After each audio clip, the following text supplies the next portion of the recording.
There are numerous reasons to doubt the theory that a well-organized group of kidnappers broke into the home of John and Patsy Ramsey on Christmas night, 1996.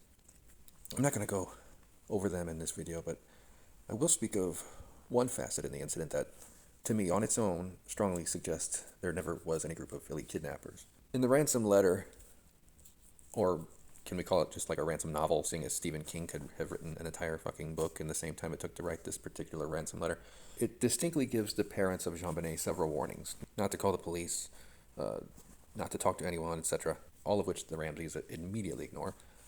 The letter warns that any deviation from their commands will result not only in the immediate execution of JonBenet, but the added twisting of the knife that they'd be denied her body for proper burial.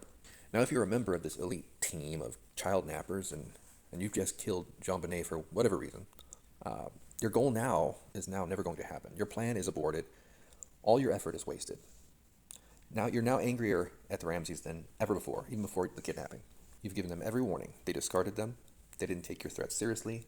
You may have lost the financial battle, but you can still win half the battle. You can still make the Ramseys pay for not taking you seriously. You still have your ace in the hole, JonBenet's body. You now have a choice. You can A, suddenly find sympathy for the people who just disrespected you by disregarding your words and are now jeopardizing your freedom, and lovingly wrap JonBenet in a blanket so the Ramseys can give her that proper burial you swore wouldn't be possible. Or B, take the body with you, deliver a final gut punch to those who belittled your validity, thus staying true to your threats and proving to them that playing games with you comes with real repercussions. Moreover, if you were actually that big, bad, cold-blooded elite faction you claim to be, you'd really stick to your threats precisely.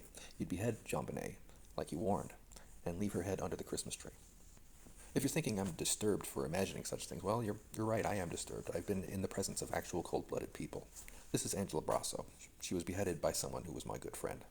He kept that poor girl's head in the refrigerator for a week. Then, instead of burying it, or covertly discarding it, as one final display of depravity, he chose to leave it outdoors on public property where somebody would find it.